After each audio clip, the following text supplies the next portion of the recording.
God bless all of you out there in cyberspace.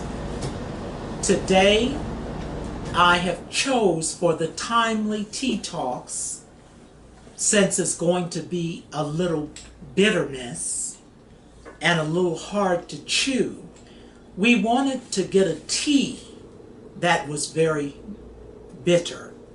So I chose Golden Seal. And Golden Seal is an excellent herbal tea.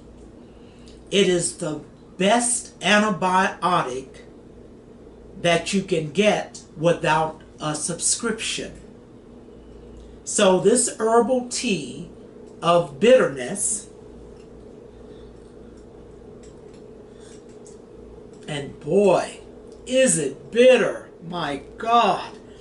You could put a jar of honey, and possibly on top of that jar of honey, you could put a 5-pound bag of sugar in there, which is no longer the 5-pound bag.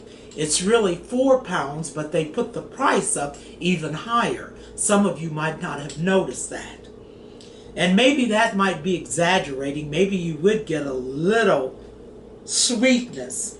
But this Golden Seal, my God, whew, it's really bitter. But that bitterness is a good antibiotic, as I just said. It also helps you if you have diabetes. It also helps cleanse the blood and make it clean. In the old days, before people knew that a lot of the drug addicts were taking Golden Seal, so when they did their drug test, it would not show up positive. But then the government, after about 20 years, realized that that Golden Seal would cover up your true blood work. And you only try these teas, as I told you before, if it agrees with your system and if it agrees with your doctor. So what subject could I be talking about today?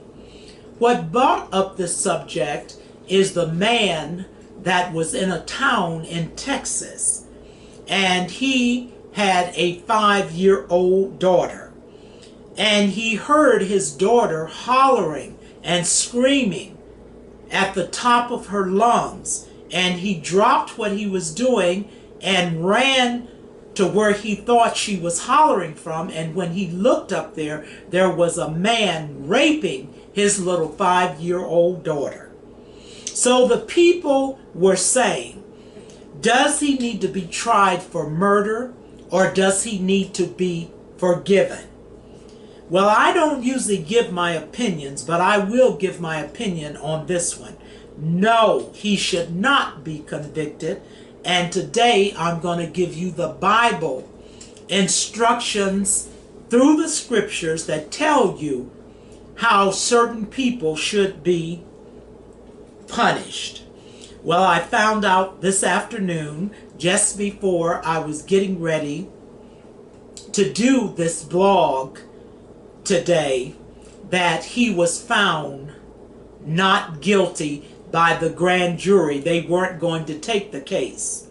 And Texas is one of the hardest states that when you get in trouble, they will definitely lighten up those electric chairs or whatever kind of chairs they have down there that they put people in or shoot them. I don't know what they do for capital punishment. So we're going to talk about one of the 10 commandments, which is thou shalt not commit adultery. And you're going to say, Dr. Bishop, what does adultery have to do with this man's daughter? Well, in the Catholic school, not only did we learn what each commandment is, we also learn what is commanded by each commandment, what's the sins against each commandment, and it goes on deeper. And for you folks that don't believe in the 10 commandments, we have to keep this tea talk balanced. You have to believe in universal law. Now, some of the laws that are universal laws are the law of karma, the law as what you sow, you shall reap. The law of love, the law of grace, the law of sin, the law of guilt. Now, since I believe in the commandments, as we talked about before, a lot of people don't believe in full gospel. They only believe in the New Testaments. People are not teaching the full gospel on the majority anymore. But the full gospel means believing in the Old and the New Testament. If you only teach the New Testament, if you don't go back to the Old Testament, you really don't know what to do. You don't know what the law is or what the law is not. So the nuns taught us the 10 Commandments, and I'm going to say all 10 now. I am the Lord thy God. Thou shalt not have strange gods before me. I shall not take the name of the Lord thy God in vain. I must remember to keep holy the Lord's day. I must honor my father, my mother, and the law in all that is not sinful. I shall not kill. I shall not commit adultery. I shall not steal. I shall not bear false witness against my neighbor. I shall not cover my neighbor's husband or my neighbor's wife. I shall not cover my neighbor's goods. Let me take a sip of this old bitter tea again. Oh, it's real bitter. Oh my God, but it's good for you. And anything that's good for you, it usually doesn't involve a lot of funny, happy moments. In fact, I hear some of the Christians say everything that's fun is a sin. Now we're going to start with the teaching, and I want to use my papers here because I don't want to leave out any words, because the nuns taught us that they have to be said exactly as they give them to you. You can't add a word and you can't put a word in. So we know the 6th commandment is thou shalt not commit adultery. Now some people don't know what adultery is. Adultery is sexual intercourse between a married person and another who is not that person's husband or wife. What are we commanded by the 6th commandment? By the 6th commandment, we are commanded to be pure and modest in our outward behavior. Example, watch how you walk. Watch how you dress. Some of you invite men and women to you.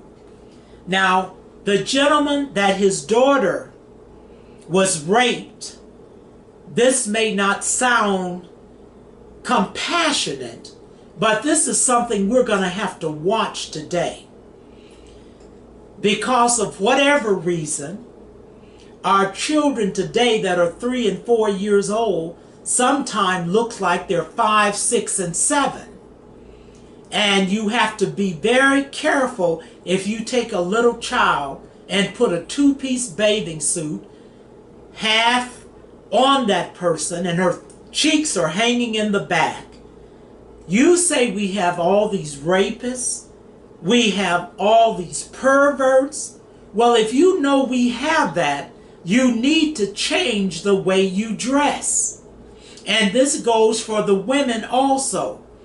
Why would you write on the back of your children's clothing, buying it, saying something like juicy or good time? Well, that is inviting someone to you. Then we see the women in the Middle East all wrapped up in their, I can't think of the name of it, the black garb, and their heads tied up, and you wonder, why are they like that?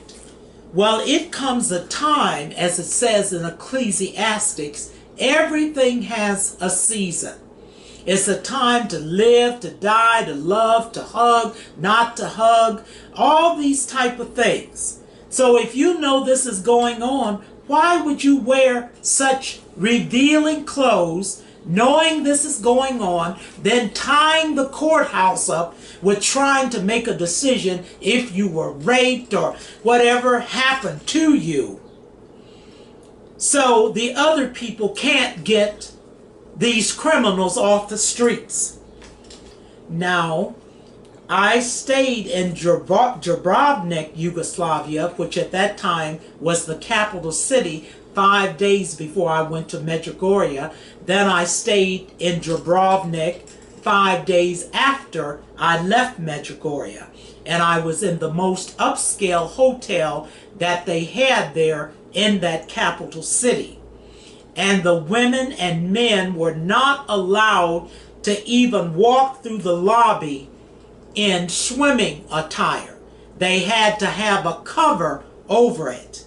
And they weren't allowed to walk on the grounds outside unless they had a cover over it. Then when the women got to the swimming pool, they had to still have that cover on. Then they could put their feet in. Then they would take their cover off and lay it on the side and dip in the water. And here in America, we want to go, not all of us, over to the Middle East and tell these women to take their wrap off, take their hair down. These people know what time it is. And if you don't know what time it is in America, you keep walking around and God knows it doesn't look like you have anything on. And I'm not jealous because I know I'm morbidly obese, but I haven't always been morbidly obese. But those nuns taught us to dress modestly. Now, we'll go back to the gentleman and his 5-year-old daughter. We don't know how she was dressed, but I do have compassion and I do understand, and I'm going to give you all the scriptures today where you can make up your own mind if you didn't feel that the grand jury ruled fairly or if they didn't rule fairly. Now, under the 6th commandment, the nuns also taught us, what does the 6th commandment forbid? All in purity, in modesty in words, looks, and actions, whether you are alone or if you're with others. What are the chief dangers to the virtue of chastity? The Catholic Church believes deeply in chastity. The Mormon Church believes deeply in chastity. The Muslim Church believes in chastity. Those are the things they have in common if you didn't know that some of these major religions believe in that, including the Torah, which is the Jewish book of instructions for them. Now, we want to know what are the virtues against chastity. Idleness, sinful curiosity, bad companions, drinking, immodest dress, and indecent books, plays, and motion pictures. That 6th commandment also entails all of this pornography that we have going on today. We had one of our ministers come to us and at the Women's Relief Society program that they have after church, and the bishop said that we women are really going to have to pray more and teach each other to be more chaste, dressing the way we should. There's a certain church attire, and then there's an attire that you don't have to wear if you're not in the church. The same as these women on the pulpit today, with pants on, walking and bouncing across the stage. They need to cover up because some people are watching them in these hotels, they say, looking at all this and doing things to themselves that are not of God, watching this. and all that bouncing around in these tight pants. Now, we need, as women, old women such as myself, to teach these younger women how to dress so they won't be in sin against the sixth commandment. What are the chief means of preserving the virtue of chastity?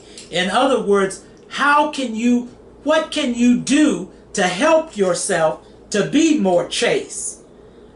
Avoid all unnecessary dangers, to seek God's help through prayer, frequent confessions, and by studying the true word of God and acting on God's true word.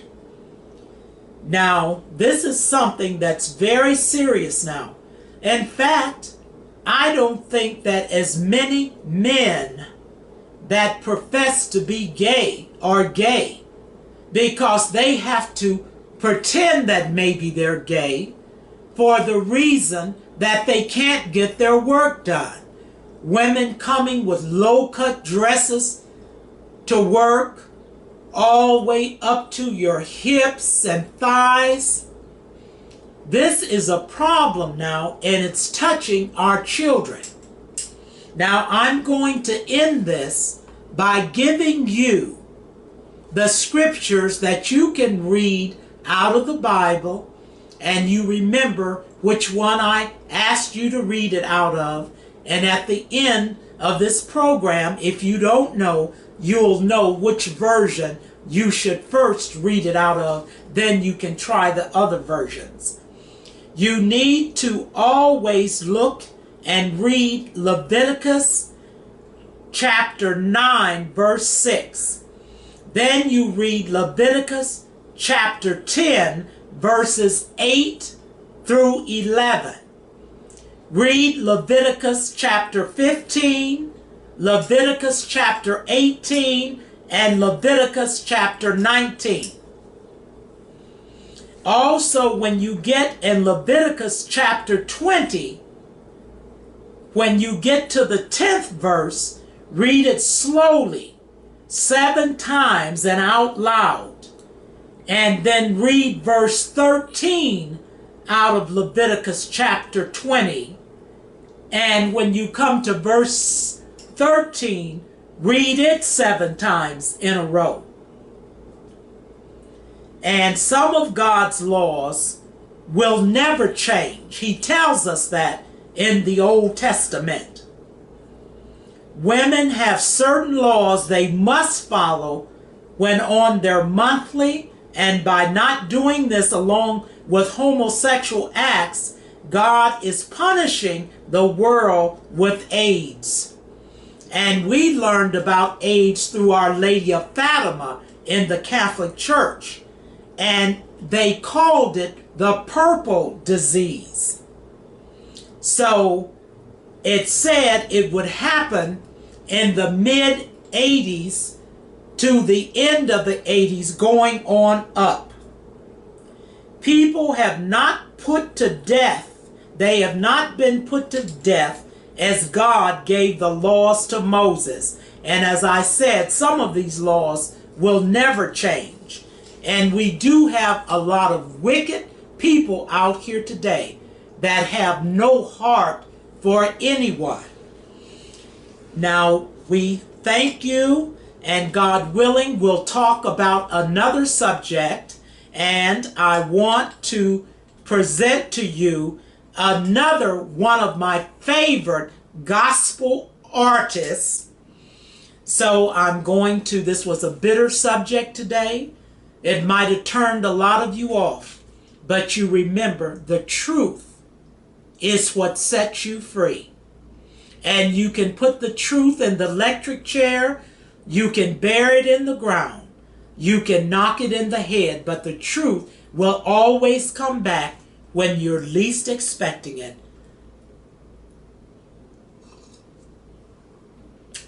God bless and thank you. Bitter tea. This is another famous gospel group that I really love. It's Louise, Candy Davis, and the Faith Singers. And they have been one of my favorite. The album is called Better Than Blessed, but I have selected that we don't get in the spirit like we used to. We need to get back in the spirit, and we need to be addressing appropriately when we are in the church having service. We don't get in the spirit. Oh no, we don't get in the spirit like we used to. We don't get the spirit like we used to. Church folks sitting quiet and still, acting like they don't know what the spirit is. We don't get in the spirit like we used to. Christians don't shout like we used to. Ooh, amen. Amen. The sisters don't shout like they used to. I just want to thank you, Miss Louise Candy Davis, and your faithful choir that backs you. Thank you so much.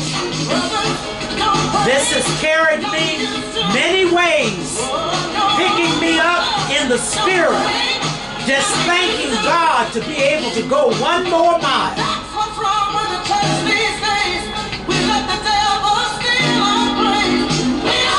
And today, I'm going to end with Psalms 54. All those that wish to read that, be sure and read it. And always remember, whatever the Reverend Dr. Lady Bishop gives you, you have to read it out of the living version. Not the New Living Version, not the New International Living Version, but the one that just says living.